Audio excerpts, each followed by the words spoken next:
Assalamualaikum warahmatullahi wabarakatuh. Bismillahirrahmanirrahim. Ashhadu an la ilaha illallah wa ashhadu anna Muhammadar Rasulullah. Allahumma salli ala sayyidina Muhammad wa ala ali sayyidina Muhammad. Rabbis rahli sadri wa yassirli amri wahlul 'uqdatam min lisani yafqahu qawli. Amin. Bismillahirrahmanirrahim.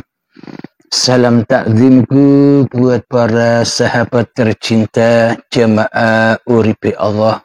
Semoga saya dan kita semua senantiasa di dalam lindungan Allah Subhanahu wa ta'ala. Amin ya rabbal alamin. Alhamdulillahi rabbil alamin. Di sini ada pertanyaan dari sahabat kita. Mari kita dengarkan bersama. Assalamualaikum warahmatullahi wabarakatuh. Hamba berasal dari Provinsi Riau, tepatnya di Kabupaten Kuantan Singingi. Ingin bertanya kepada Tuan C tentang seseorang hamba mengucapkan Allahu Akbar di dalam mulainya sholat. Bagaimana caranya supaya sifat 20 terkumpul di dalamnya, yakni sifat 20 yang dibagi 4, sifat nafsiyah, sifat salbiyah, sifat ma'ani, dan sifat manawiyah, sehingga diri hamba tersebut tidak ada lagi mempunyai sifat, yang ada hanya wujudullah, ayatullah, dan kudratullah. Nah, demikian aja pertanyaannya Tuan C. Terima kasih. Assalamualaikum warahmatullahi wabarakatuh. Waalaikumsalam warahmatullahi wabarakatuh. Alhamdulillahirabbil alamin. Inti dari pertanyaannya bagaimana caranya mengahadkan, bagaimana caranya mengesahkan semua sifat-sifatnya Allah. Sifat-sifatnya yang kita ketahui selama ini hanya 20 saja, dan satu sifat menangnya, sifat jaiznya. Akan tetapi sesungguhnya sifat-sifat Allah itu begitu luasnya, begitu banyaknya, sebanyak sifat-sifat makhluk-makhluk yang diciptakannya. Jadi seluruh sifat-sifat makhluk yang diciptakan Allah itulah sejatinya ya sifat Allah juga. Jadi untuk mengahadkan seluruh sifat-sifatnya Allah adalah semua biliunan banyaknya sifat-sifatnya Allah, pancarnya, pusatnya hanya pada uripe Allah, hanya pada hayatullah. Jika tidak ada hidup, apakah kita mengenal sifat-sifatnya Allah yang begitu banyaknya? Bila tanpa hidup, apa kita bisa mengenal nama-nama makhluk yang ada di alam semesta ini? Bila tak ada hidup, apakah bisa kita mengenal semua sosok-sosok makhluk apapun? Bila tanpa hidup, apa kita bisa mengenal nama-nama apapun yang kita sebut? Baik nama makhluk, baik nama barang-barang, baik nama apapun yang kita sebut, tanpa hidup semuanya takkan pernah ada. Bila tanpa hidup, apakah kita bisa menyaksikan sifat orang ini begini, sifat orang itu begitu, sifatnya tumbuhan ini begini, sifatnya tumbuhan itu begitu, sifatnya hayawan ini begini, sifatnya hayawan itu begitu, sifat manusia ini begini, sifat orang laki begini, sifat orang perempuan begini, sifat orang waria begini. Semuanya kita takkan pernah tahu. Semua sifat-sifatnya Allah tanpa pancarnya, tanpa pondasi dari semua sifat itu adalah uripe Allah, adalah hayatullah. Jadi Allah itu maha hidup. Jadi di sini maha itu bukan ada dua. Kita memaknai maha selama ini karena kita berpancang kepada badan-badan ini. Ada siswa, ada mahasiswa. Seolah-olah ada hidupnya manusia, ada hidupnya Tuhan. Seolah-olah kan demikian. Itulah yang membuat batas-batas bagi kita selama ini sehingga kita tidak mengenal Allah. Itulah batas hijab-hijab yang membelenggu kita selama ini hingga Allah goib bagi kita. Hingga Allah tiada bagi kita. Hingga Allah tak wujud bagi kita. Hingga Allah tak hidup bagi kita. Hingga Allah tak berkuasa apapun atas diri kita dan makhluk-makhluk lainnya. Jadi yang membuat belenggu selama ini adalah ada hidupnya hamba, ada hidupnya Tuhan. Berarti ada dua hidup, berarti belum ahad. Jadi mana mungkin kita bisa memahabesarkan Allah, memahaakbarkan Allah, baik itu di dalam sholat atau di dalam takbiran. Jadi selama ini kita memahaakbarkan Allah, jadi selama ini kita memahabesarkan Allah, baik di dalam sholat-sholat kita, semuanya maha besar atau Allahu Akbarnya palsu belaka. Karena yang nyata di dalam hati kita, karena yang wujud di dalam hati kita adalah maha akbarnya makhluknya daripada maha akbarnya Tuhan pencipta makhluknya. Karena di dalam hati kita yang selama ini kita rasakan adalah maha hidupnya manusianya daripada maha hidupnya Tuhan yang telah menghidupi manusia. Karena ada belenggu-belenggu yang membelenggu manusianya. Karena disangkanya ada dua kehidupan. Ada hidupnya manusia, ada hidupnya Tuhan. Berarti bila ada dua hidup, berarti Allah tak berkuasa sama sekali kepada kita. Bila ada dua hidup, maka wujudnya Allah tidak berkuasa sama sekali kepada wujud manusianya. Bila ada dua hidup, maka kehidupan Allah tidak berkuasa sama sekali kepada kehidupan manusianya. Bila ada dua hidup, maka kekuasaan Allah tidak ada imbasnya sama sekali kepada kekuasaan manusianya. Jadi ada dua kubu makhluknya dan kubu Tuhannya. Berarti Allah tidak Maha Esa. Berarti Allah tidak Maha Ahad. Dan berarti Allah tidak Maha Besar bagi makhluk yang masih jadi Tuhan di dalam hatinya daripada menjadi makhluk. Bagi manusia yang jadi sang Khalik di dalam hatinya daripada menjadi makhluk. Jadi kita anggap selama ini yang paling bisa apa-apa, yang paling berkuasa atas hidup dan badan kita selama ini adalah diri manusia kita sendiri. Bukan Allah. Karena Allah selama ini tidak kita pertuhankan di hati kita. Melainkan kita hanyalah mempertuhankan diri kita sendiri daripada mempertuhankan Allah. Buktinya bagaimana?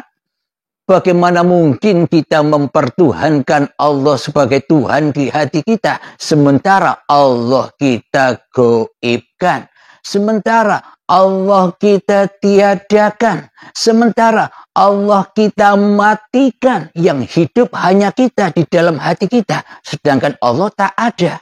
Allah tidak kita kuasakan atas segala tingkah laku kita daripada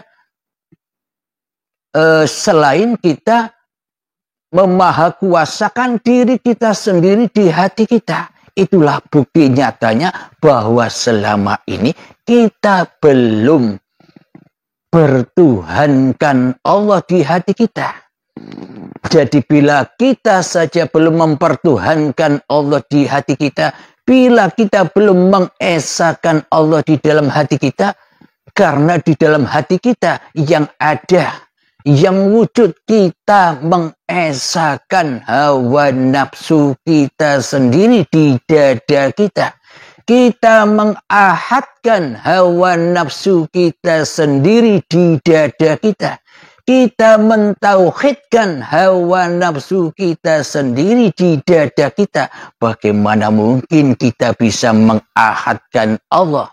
Bagaimana mungkin kita bisa mengesahkan Allah? Bagaimana mungkin kita bisa mentauhidkan Allah sementara di dalam hati kita sesungguhnya selama ini kita tidak bertuhankan Allah. Alhamdulillahirabbil alamin. Jadi untuk memahabesarkan Allah, apalagi di dalam sholat kita, Allahu Akbar, di dalam takbiratul ihram, tentunya manusianya wajib beriman dulu. Sebelum kita mengesahkan seluruh sifat-sifatnya Allah, ya harus iman dulu kepada Allah. Iman yang bagaimana? Iman yang sesungguh-sungguhnya iman. Hakikat iman itu adalah ketika sudah tak adanya dirimu di hatimu, akan tetapi yang ada hanyalah Tuhanmu yang telah menciptakanmu lah, yang wujud, yang nyata, yang berkuasa atas dirimu sejak dari tanah sampai jadi bayi hingga saat ini sampai menjadi mayat dan tanah lagi. Itulah iman. Bila yang nyata, bila yang ada, bila yang wujud di hati kita adalah diri manusia kita, pasti yang dimahabesarkan di dalam sholatnya bukan Allah, tapi hawa nafsunya sendiri, yang mana kita selama ini mengaku-ngaku bahwa kita bisa sholat, mengaku-ngaku bahwa kita bisa ibadah, mengaku-ngaku bahwa kita bisa duduk, berdiri, berjalan, bisa mengajar, bisa bekerja, bisa memasak, bisa bertani. Semua itu bukan dituhani oleh Allah yang Maha Akbar di dalam dada kita. Karena Allah yang Maha Akbar, karena Allah yang Maha Hidup belum teraplikasi di dalam dada kita. Semua itu hanyalah semboyan atau teori-teori saja. Jadi untuk mengaplikasikan itu semua agar teraplikasinya uripe Allah kepada manusianya, ya manusianya harus rela dan ridho baiat, rela dan ridho mati sebelum mati. Bila manusianya tidak rela dan tidak ridho untuk mati di dalam menyaksikan Tuhannya, tidak rela dan tidak ridho, mati syahid, maknanya matikan diri manusiamu, maka nyatalah Tuhan bagimu. Bismillahirrahmanirrahim, di dalam ayatnya Allah, wa nahnu aqrabu ilaihi min hablil warid, dan kami lebih dekat kepadamu daripada urat nadimu, dan kami lebih dekat kepadamu daripada urat lehermu, dan kami lebih dekat kepadamu daripada dirimu sendiri, dan kami lebih dekat kepadamu daripada hidupmu. Maknanya, bila kita ingin pergi, roji'un, mendekat kepada yang lebih dekat daripada diri kita sendiri, maknanya ya kita harus putus urat leher ini, kita harus putus urat nadi ini. Bukan bunuh diri maknanya, bukan putus leher dan putus urat nadinya dohir syariatnya, akan tetapi putusnya pengakuan bahwa hidup ini hidup manusianya. Inilah yang dimaksud manusia rela, ridho, roji'un, kembali kepada yang maha hidup, bahwa diri manusianya sebenarnya tak punya hidup, bahwa diri manusianya sebenarnya tak punya kuasa apapun. Inilah yang dimaksud baiat itu. Inilah yang dimaksud mati sebelum mati. Bila jalan ini tidak kita tempuh saat ini, maka kita akan ketemu dengan baiatul akbar, ketemu dengan baiat hari kebangkitan, maknanya ketemu hari syakaratul maut. Bila kita tidak kembali sekarang, iman kita tidak dibenahi, kesadaran kita tidak disadarkan di dalam bertuhan, maka kita akan ketemu dengan hari pembalasan, hari perhitungan di saat menjelang syakaratul maut, di mana di situ di dalamnya ketika sekarat kita diperhitungkan dosa-dosa kita diperhitungkan harta-harta yang kita akui sebagai harta kita, diperhitungkan anak istri yang selalu kita cintai daripada cinta kepada yang menciptakan istri dan anak. Diperhitungkanlah harta-harta yang kita kumpulkan, diperhitungkanlah ibadah-ibadah yang selama ini tersesat jauh dari lillahi ta'ala, diperhitungkan solat-solat yang fawailul lil musallin, solat-solat yang celaka karena di dalam solatnya tidak nyembah Allah, tidak mi'raj kepada Allah, akan tetapi mi'rajnya kepada urusan dunia, mi'rajnya kepada kendaraannya yang diparkir, mi'rajnya kepada sendalnya yang ditaruh di depan masjid, mi'rajnya kepada masakan yang takut gosong, mi'rajnya kepada sang kekasih hatinya, bukan mi'raj kepada Allah. Kenapa? Karena belum kenal dengan Allah. Bagaimana mungkin bisa mengingat Allah? Wong kenal saja, ketemu saja, menghadap saja tidak pernah, kok ngaku-ngaku bisa zikir kepada Allah. Tentunya yang kita zikiri selama ini adalah hawa nafsu kita sendiri yang lebih wujud daripada wujudnya Allah.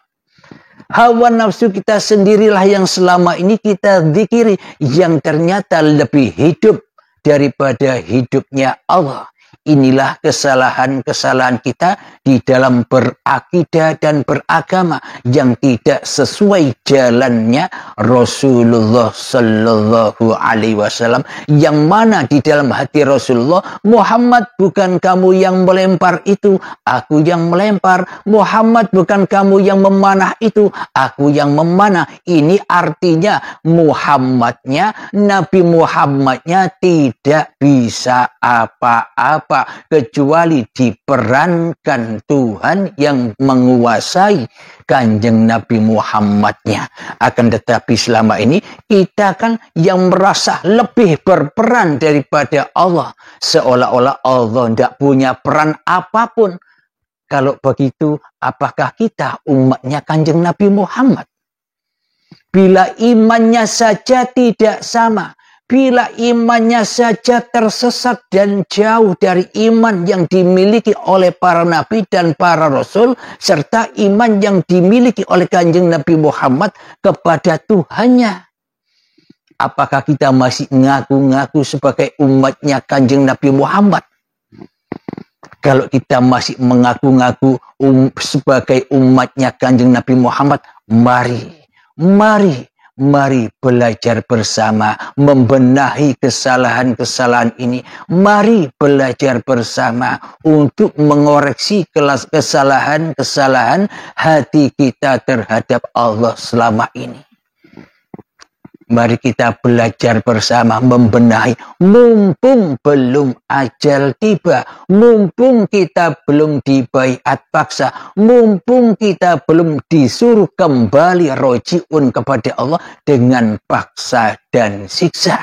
Marilah kita benahi dan benahi, marilah kita sadari dan kita sadari semua kesalahan-kesalahan kita.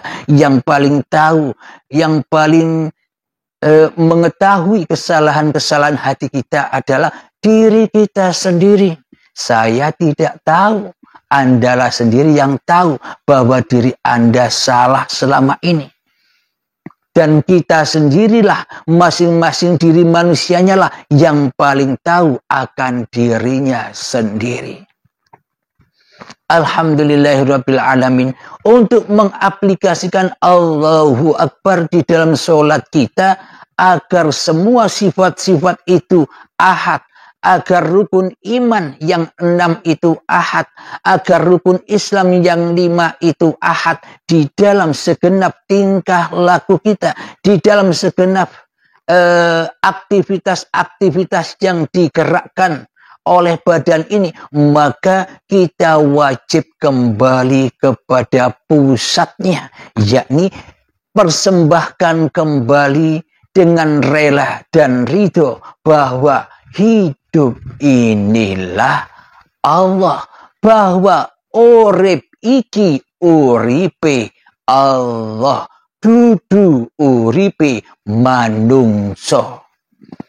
Inilah manunggaling kaulo lan Gusti, manunggalnya, pulangnya, sadarnya manusia kepada Tuhannya, sadarnya manusia bahwa sesungguhnya manusianya tak punya hidup, sadarnya manusia bahwa dirinya tak punya kuasa, maka manusia diperintahkan bersyariat di dalam sholat 5 waktunya.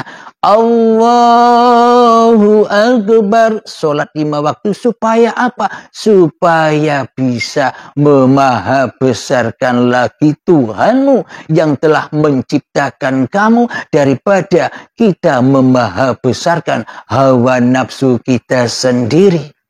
Jadi di dalam syariat-syariat yang berlaku selama ini tujuannya agar apa? Agar kita tidak menjadi Tuhan di hati kita. Agar hati kita bisa lillahi ta'ala, daripada yang kita lakukan selama ini.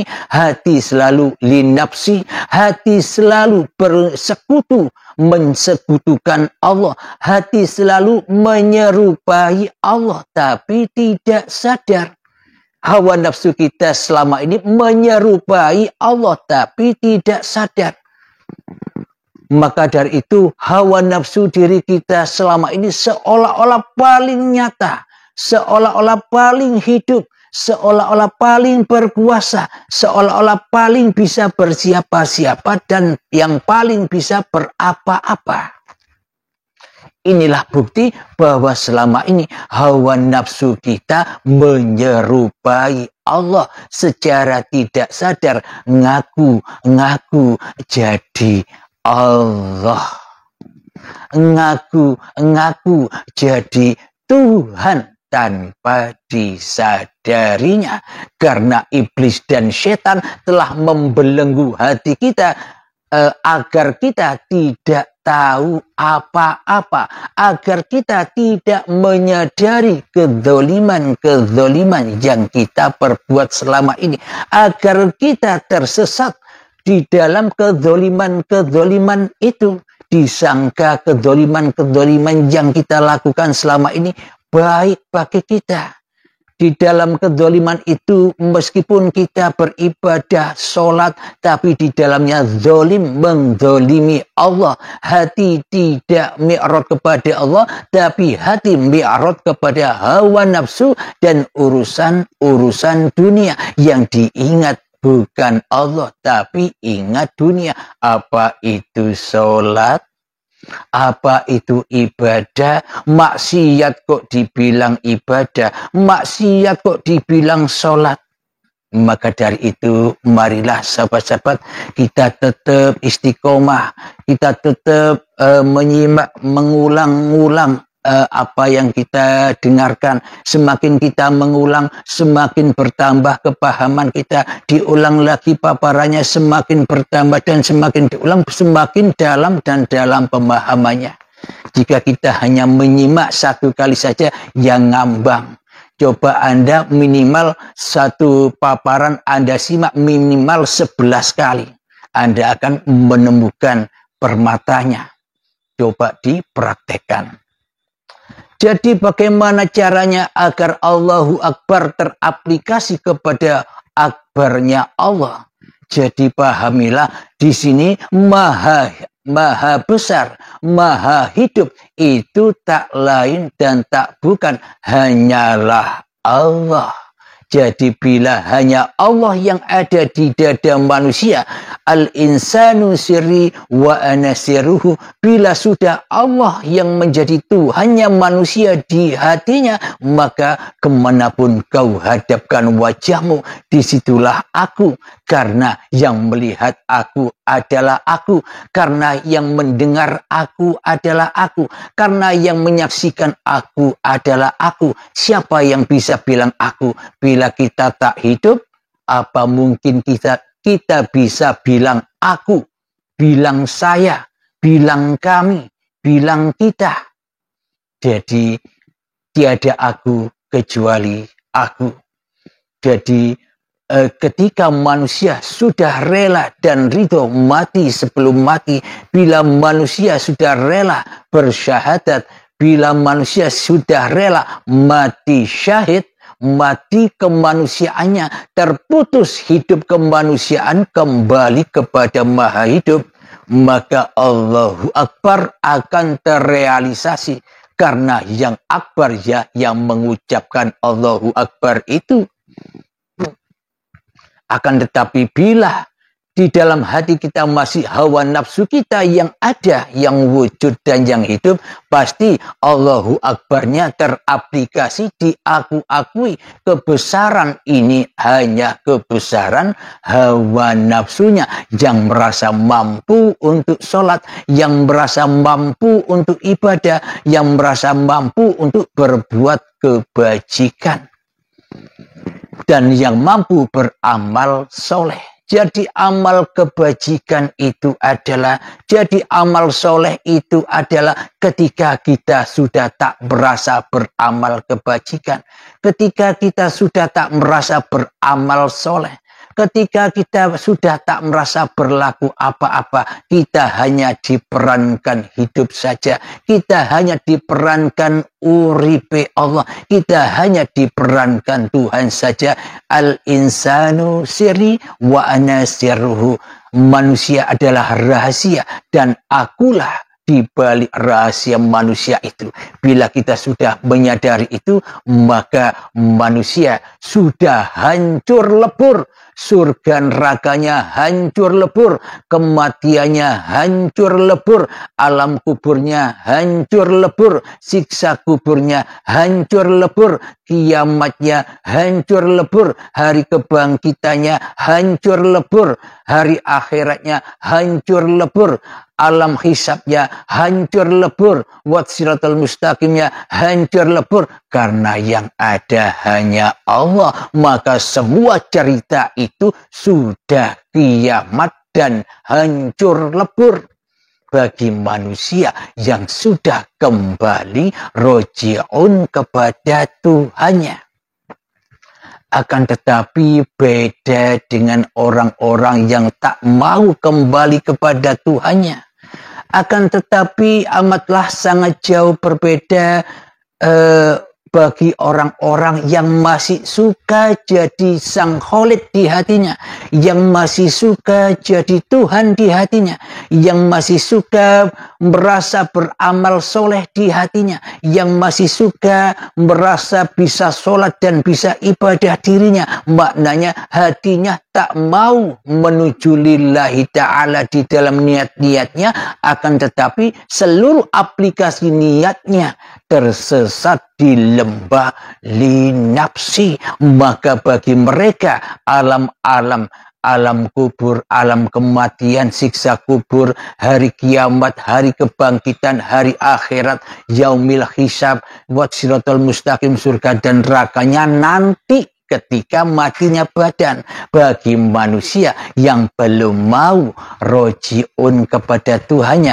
bagi manusia yang belum bersedia, bagi manusia yang belum rela dan ridho untuk mati syahid, manusia yang enggan berperang, tidak mau memerangi hawa nafsunya, yang menganggapnya semua kejadian itu besok adanya. Karena iblis dan setan lebih lihai menipu manusianya. Katanya iblis dan setannya, bro, alam itu besok, kematian itu adalah kematian badanmu, alam kubur itu nanti di luar itu loh, di pemakaman itu alam kubur, siksa kubur nanti ada di dalam situ, hari kiamat hancurnya langit bumi yang di luar itu. Tenang-tenang wai bro, santai wai. Kata iblis dan setan begitu, selalu menyesatkan dan menyesatkan manusia, selalu memegang erat jiwa manusia agar tidak bisa kembali pulang kepada Tuhannya. Jadi terserah masing-masing hati kita, kita mau hijrah dari lembah setan menuju kepada Allah, atau kita mau hijrah kepada Allah. Jadi semuanya ada di dalam masing-masing hidayah yang diberikan Allah kepada masing-masing manusianya. Allah Maha berkuasa atas segala sesuatu. Semoga jawaban ini bisa diterima oleh Kang Mas yang bertanya. Mohon maaf sekiranya ada banyak kekurangan di dalam jawaban-jawaban ini. Saya Abdul Halim mohon maaf, karena sesungguhnya tak mampu Abdul Halim ini menjelaskan rahasia Allah. Hanya Allah lah yang menjelaskan tentang dirinya. Innani anallah la ilaha illa ana. Abdul Halim hanyalah diperankan saja. Sama seperti Anda sekalian, hakikatnya Anda pun juga diperankan oleh Allah, tapi kita selama ini tidak menyadarinya. Semoga kita bisa menyadari itu semua sebelum datangnya ajal menjemput. Amin ya rabbal alamin. Sebelum kita akhiri kajian ini, marilah kita kemahkan sholawat dhalimin daf'ul bala, agar terhindar hati kita dari balak-balaknya hati, dari dhalim-dhalimnya hati. Allahumma salli ala sayyidina Muhammad wa ashghil zalimin bizalimin. Allahumma salli ala sayyidina Muhammad وأشغل الظالمين بالظالمين وأخرجنا من بينهم سالمين وعلى آله وصحبه أجمعين. آخر كلام ربنا آتنا في الدنيا حسنة وفي الآخرة حسنة وقنا عذاب النار وصلى الله على سيدنا محمد وعلى آله وصحبه وسلم والحمد لله رب العالمين. آخر كلام Assalamualaikum warahmatullahi wabarakatuh.